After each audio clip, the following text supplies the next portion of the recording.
In many parts of the world, Christmas is a season that arrives with the first snowfall. It's a feeling that, really builds in December. But in the Philippines, the story is very different. Here, the Christmas season does not wait for winter. It does not even wait for December. As soon as the calendar turns to September 1st, something magical happens. The air changes. Radios begin to play familiar carols. Homes and malls slowly start to glow with festive lights. This is the start of the bear months: September, October, November, and December. For Filipinos, this marks the beginning of the longest Christmas celebration in the world, a season that lasts for about 120 days. Many people wonder why Filipinos start so early. Is it just pure excitement for the holidays? Is it a commercial trend that took hold? While those things play a part, the real reason is much deeper. It's a story woven into the very fabric of our culture. It's a tradition that connects us to our ancestors, to our faith, and most importantly, to our families. This long countdown is not just about waiting for a single day. It's a journey of hope, preparation, and togetherness. It's a season that reflects the Filipino spirit of resilience, joy, and profound love for community, a spirit that finds its fullest expression during this special time of the year. This 4-month-long festival is a uniquely Filipino phenomenon. While other cultures might see it as excessive, for us, it is a necessary and cherished part of our identity. The extended period allows for a slow, meaningful build-up to the main event. It gives families, especially those separated by distance, more time to plan reunions. It allows communities to come together for various activities, strengthening their bonds.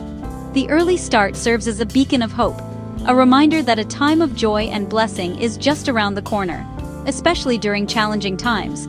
It is a national mood, a collective shift towards gratitude and celebration that you can feel everywhere.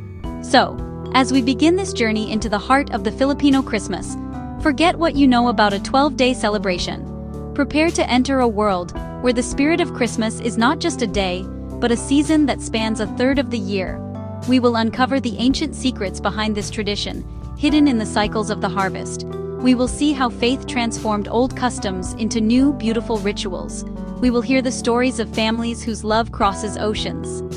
Join us as we explore why, for 120 days, the Philippines becomes the most Christmassy place on earth.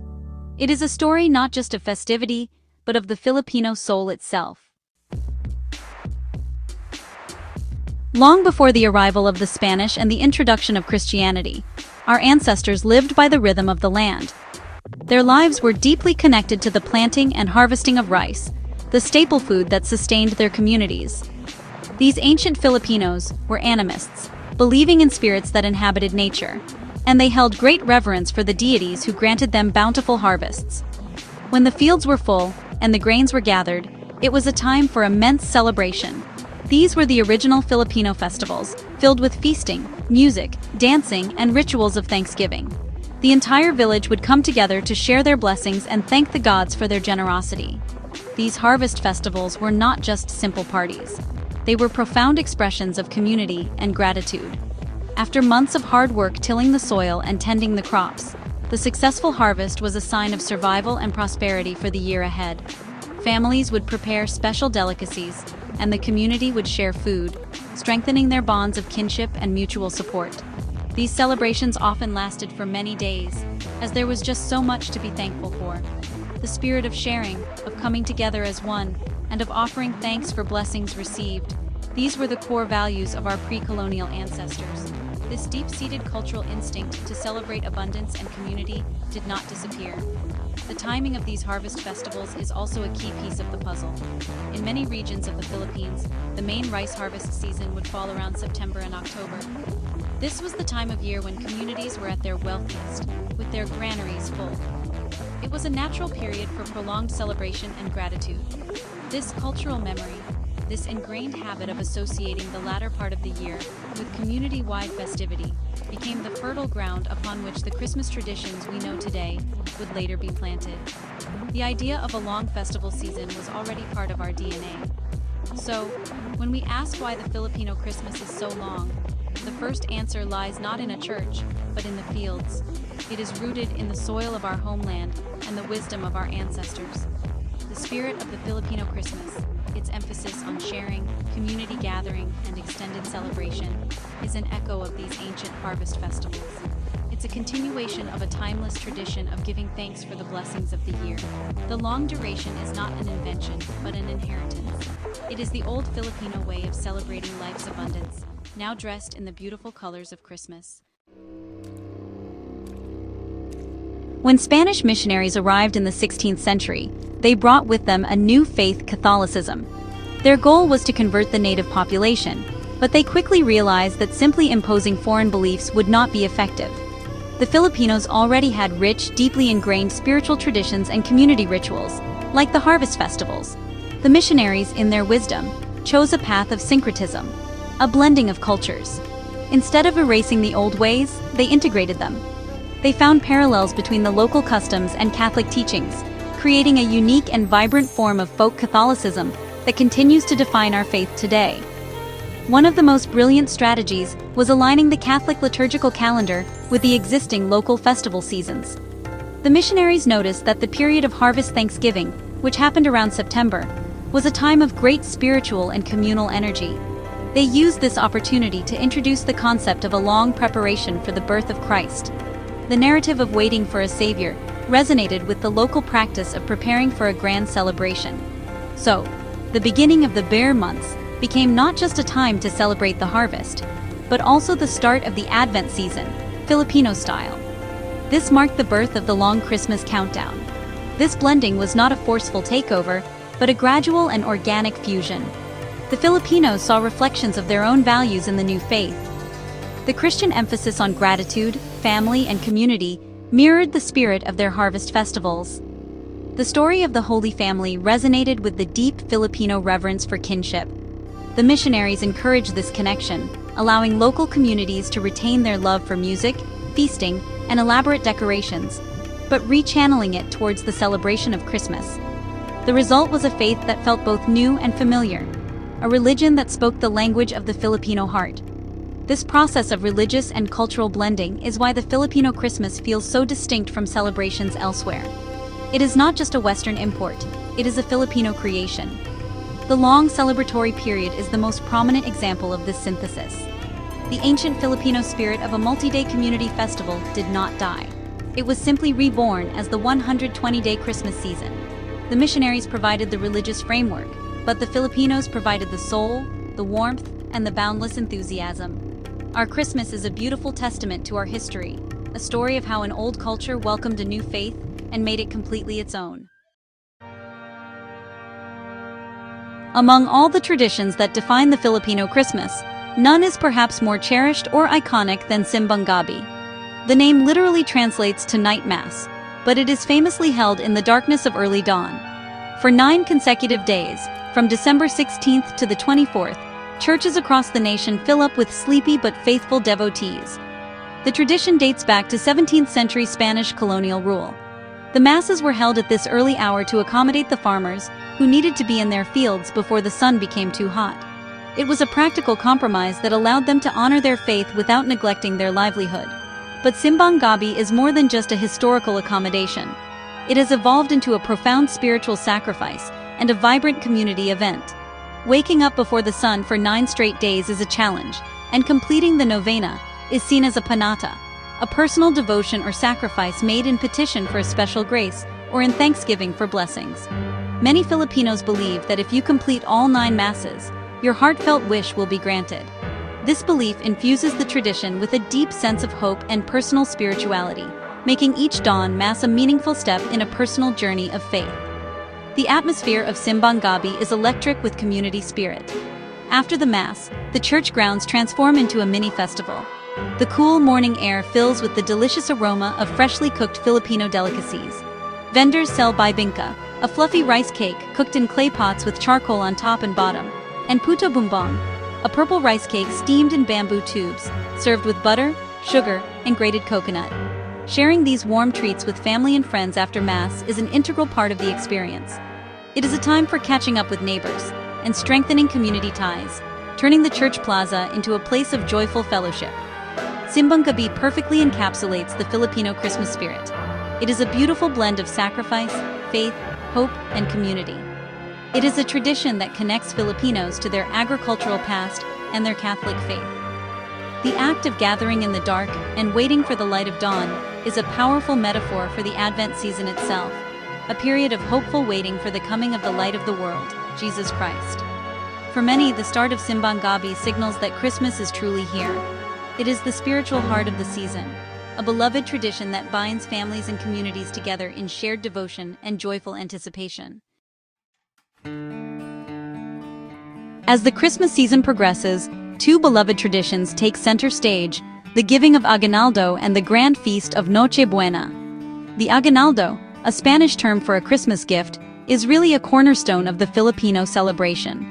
This is not just about exchanging presents under a tree, it is a deeply ingrained tradition where children, and sometimes even young adults, visit their godparents, grandparents, and elder relatives. They perform the mano, a gesture of respect where they take the elder's hand and press it to their forehead. In return, the elders give them their aguinaldo, which can be a crisp new peso bill, a toy, or other gifts. This ritual reinforces family hierarchies and the values of respect for elders. The aguinaldo is more than just a material exchange.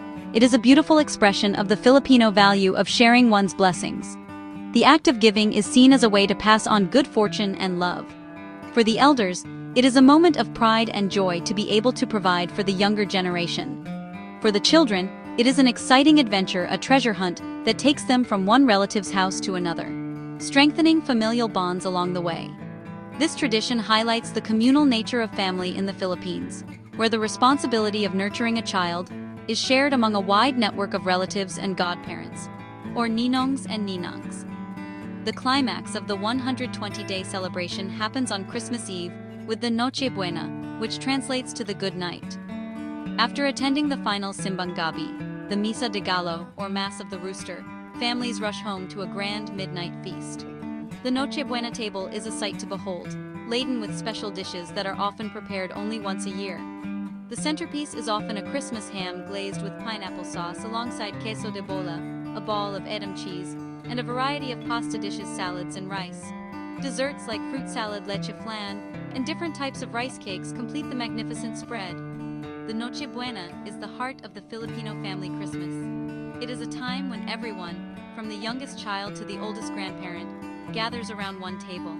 The meal is a celebration of togetherness, a moment to give thanks for the blessings of the past year and for the gift of family. The feast often lasts for hours, filled with laughter, storytelling, and the joyous sounds of a family united. It is the culmination of months of anticipation. This grand meal symbolizes abundance, love, and the unbreakable bond of the Filipino family, making it the most awaited and cherished meal of the entire year. For millions of Filipinos, the long Christmas season is defined by one powerful emotion: longing. This is especially true for the families of overseas Filipino workers, or OFWs. These modern-day heroes leave their homes and loved ones to work in foreign lands, from the deserts of the Middle East to the bustling cities of Europe and North America. They endure years of separation, all for the dream of providing a better future for their families back home. The bear months are a poignant time for them. It is a season of countdowns, not just to Christmas Day, but to the day they can finally fly home. The homecoming of an OFW is the most precious Christmas gift a family can receive. Airports during the Christmas season become theaters of raw emotion. You see children waiting with handmade signs, spouses pacing with nervous excitement, and elderly parents wiping away tears of joy. The moment an OFW walks through the arrival gate, the waiting area erupts in cheers and happy cries. The first embrace after months or even years of separation is a moment of pure, unadulterated joy. This reunion is the real beginning of Christmas for these families. The sacrifices and loneliness of the past year melt away in that single, powerful moment of being together again. Once home, the OFW is treated like royalty. Their homecoming transforms the entire family's Christmas celebration. The Noche Buena feast becomes even more special, the gatherings more lively, and the gift-giving more meaningful. The family's primary wish has been granted. They are complete. Often, the OFW brings home a balikbayan box, a large cardboard box filled with gifts and treats from abroad: chocolates, clothes, shoes, and gadgets. But everyone knows that the most important thing to come out of that long journey is not what is inside the box, but the person who brought it home. This annual homecoming is central to why the Filipino Christmas is so deeply emotional and family-oriented. The extended season provides a wider window for these reunions to happen. It acknowledges the long journey, both literal and emotional, that many families undertake to be together. The story of the OFW is a modern-day narrative of sacrifice and love, echoing the very themes of the Christmas story itself. Their return is a powerful reminder that for Filipinos, Christmas is not about the decorations or the food. It is about the presence of loved ones. It is about family, whole and together, under one roof.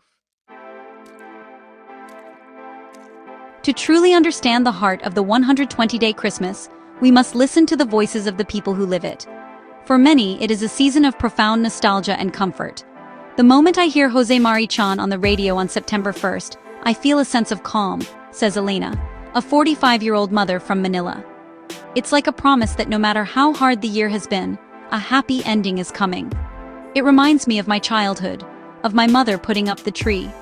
It's a feeling of home, a warmth that starts early and stays with you.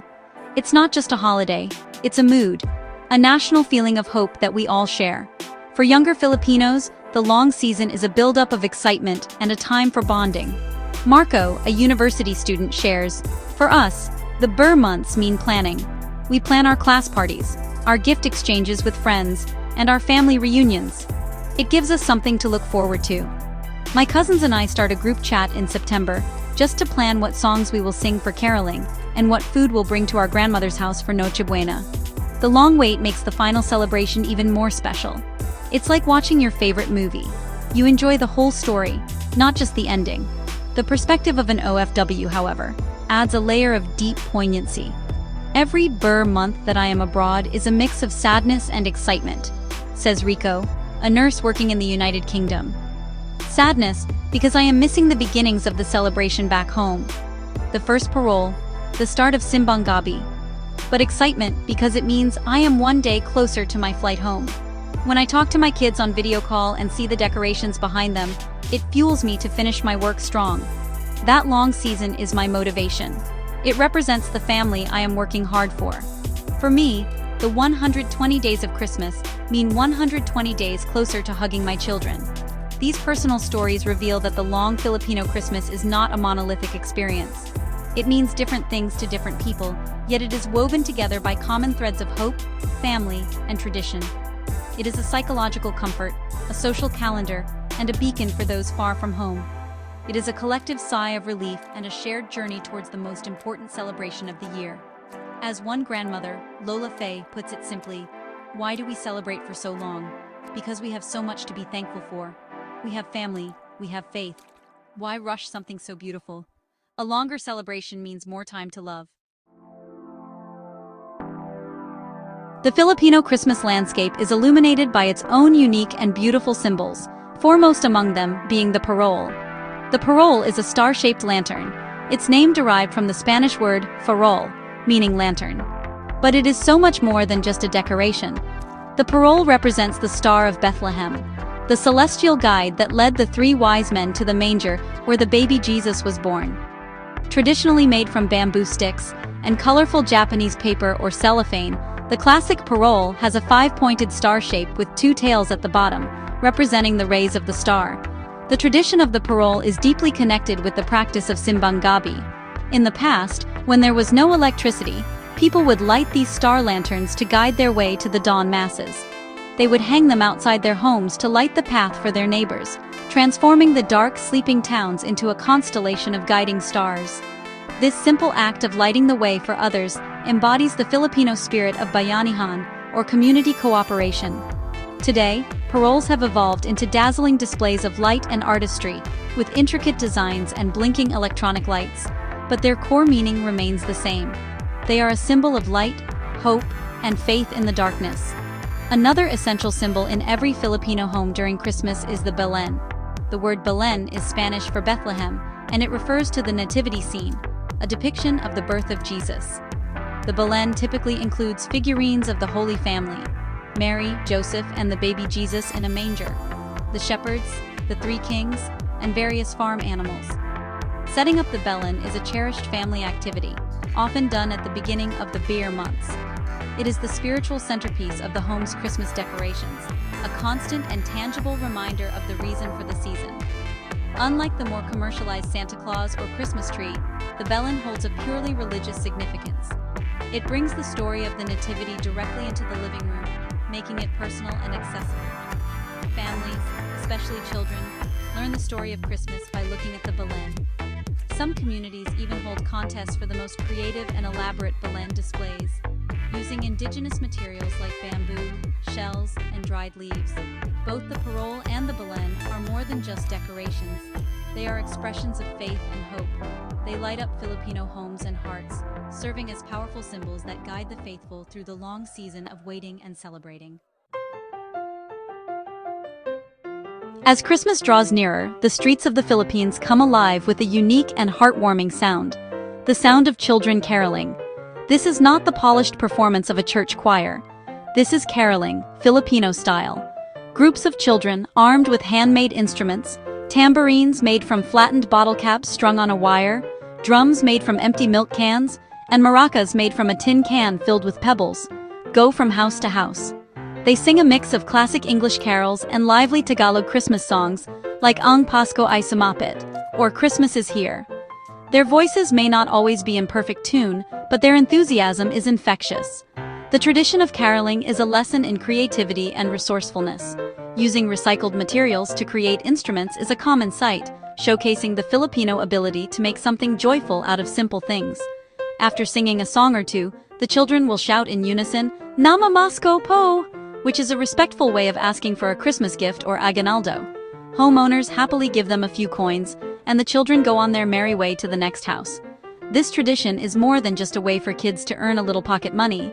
It is a rite of passage, a fun-filled adventure with friends that creates lasting childhood memories. This practice is a beautiful manifestation of community interaction. It is a playful and welcome interruption to the evening. The sound of carolers outside your gate is a sign that the neighborhood is alive with the Christmas spirit. It fosters a sense of openness and generosity among neighbors. Even if some households politely decline, the act itself strengthens the social fabric. In some neighborhoods, adult groups and church choirs also organize more formal caroling events, often to raise funds for a charity or for church projects. This elevates the tradition from a children's pastime to a form of community service, blending festivity with purpose. The sounds of caroling are an essential part of the Filipino Christmas symphony. They are the background music to the season, a constant, cheerful reminder that Christmas is a shared celebration. The simple, heartfelt songs sung by children with their makeshift instruments capture the pure, unadorned joy of the season. It is a tradition that brings smiles to faces, opens hearts and wallets, and fills the cool December nights with a spirit of innocent fun and community connection. This is the sound of Christmas spreading from one doorstep to the next, one joyful song at a time. As we have seen, the 120-day Filipino Christmas is a rich and complex tapestry, woven from threads of ancient history, deep faith, and unbreakable family ties. It is a season that begins with the hopeful echoes of harvest festivals and culminates in the profound joy of the Noche Buena feast. It is a celebration that perfectly mirrors the Filipino soul, resilient, patient, joyful, and deeply communal. The long duration is not about commercialism or excess. It is about having enough time. It is about having enough time to prepare our hearts, to save up for gifts, to plan reunions, and to savor the journey towards the most sacred and beloved day of the year. The Filipino Christmas is a testament to the power of faith. Traditions like Simbang Gabi are not just rituals, they are powerful affirmations of devotion and hope. The symbols of the parole and the belen are not mere decorations. They are constant reminders of the light and love that entered the world on that first Christmas. This unwavering faith is what gives the season its spiritual depth and meaning. It is the anchor that holds the celebration steady, providing comfort and strength, especially in a country that faces many challenges. It is a collective expression of a nation's gratitude for the ultimate gift of salvation. At its very core, however, the Filipino Christmas is about family. It is about the children respectfully taking the hands of their elders to receive an aguinaldo. It is about the grand midnight feast, where generations share a single table. And most powerfully, it is about the tearful, joyous airport reunions with our beloved OFWs. The long separation endured by millions of families makes the moment of togetherness infinitely precious. This profound emphasis on being complete as a family is what gives the Filipino Christmas its incredible emotional power. It is a season-long prayer for reunion and a celebration of its fulfillment.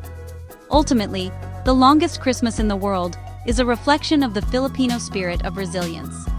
It is a declaration of joy in the face of hardship, a beacon of hope that shines from the very first day of September. It is a story of how a culture has blended the old with the new, the sacred with the festive, to create something uniquely and beautifully its own. It is a celebration of life, faith, and the enduring power of family. As you prepare for your own holiday celebrations, we invite you to share with us what special traditions make the holiday season meaningful for you and your loved ones.